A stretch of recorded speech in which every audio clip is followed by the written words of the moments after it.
So before the season, I made a video on the fact that Nick Suzuki was number 9 by The Athletic on the 10 worst contracts in the NHL this season. Now I know, since then, I've gotten so many comments saying, oh, it's an algorithm, it's a system based on this number, that number, this number, and Suzuki qualifies for it. And look, I did not understand it at the time. I'm going to be hard-headed on this one.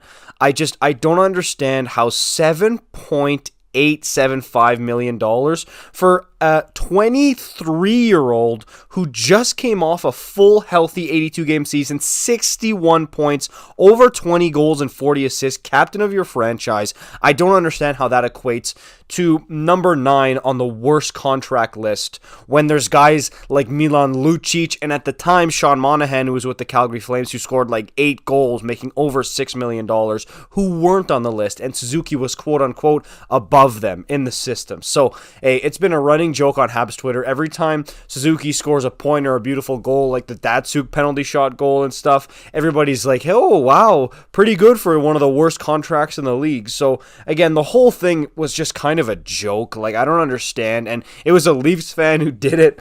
And I don't know, just a lot of skepticism around this list. And skepticism that I agree with because I don't understand how this guy's anywhere near getting a sniff of the 9th worst contract in the NHL. Like Tyler Seguin being number 1, I could understand. Like that, to me, I get it because of the amount of money he's making. I think he's the highest paid player in the NHL this year. Not as far as cap hit, because, of course, Connor McDavid and Nathan MacKinnon, 12.5, 12.6, but just as far as like how much they're getting paid just in cash this year, Tyler Seguin is the highest. So, again, guys like Ben Sherratt was also on the list, right? Like, there's guys who make sense on that list, but Suzuki certainly not one of them. Yeah, like Jeff Skinner, Darnell Nurse, right? Colton Parayko, who else? Erik Karlsson at the time made a ton of sense. Seth Jones with Chicago made a ton of sense. Like, there are names on here that make tons of sense, but Suzuki not one of them. And again, even this season, comes out with a C on his chest, tons of pressure in Montreal, comes out with an amazing attitude, never complains, never whines, great relationship with all the guys in the room. By all accounts, they love him. Even Gallagher said he's ready to be the captain, which is huge praise from a guy like Gallagher who's given his heart and soul to the organization and was next in line for the C for years.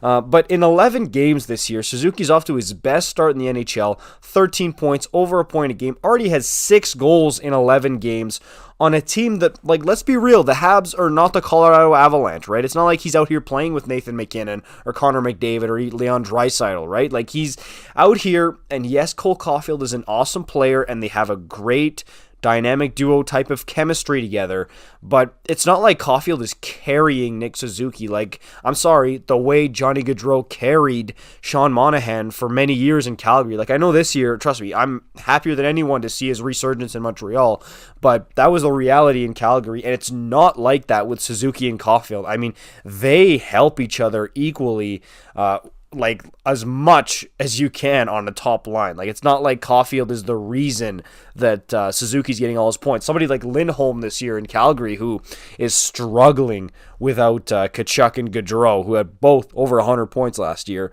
It's not that type of situation. So to me, it's a head scratcher. He's not going to be on the worst contract list this coming year. I promise you that.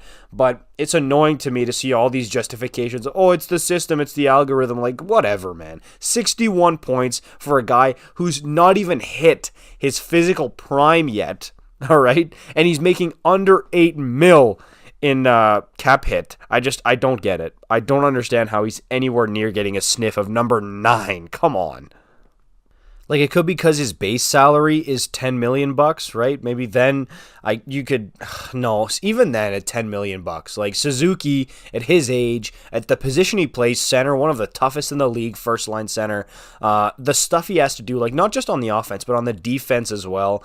That money is well spent. And the dude doesn't even have a no-trade clause. And it's a modified no-trade clause until 2026. Like, did the system account for that? Like, jaw dropper to me, right? Like, he's literally free to trade. Hopefully you wouldn't, but he's free to trade until 2026. So that seems pretty good for the worst contract in the NHL. If that's in the top 10 of worst contracts in the NHL, then I want to know what else there is, right? So yeah, I don't know. I want to talk about this again because this just keeps getting worse and worse, and the people who keep coming out here and defending it, it's just like, what? Like, what do you mean? No, Suzuki should be nowhere near this list. Stop saying that he's justified as one of the worst contracts in the league. Like, no. All right, so I don't know. Let me know what you guys think about this in the comments down below. As usual, like, comment, subscribe. I'll see you in the next one. Peace out.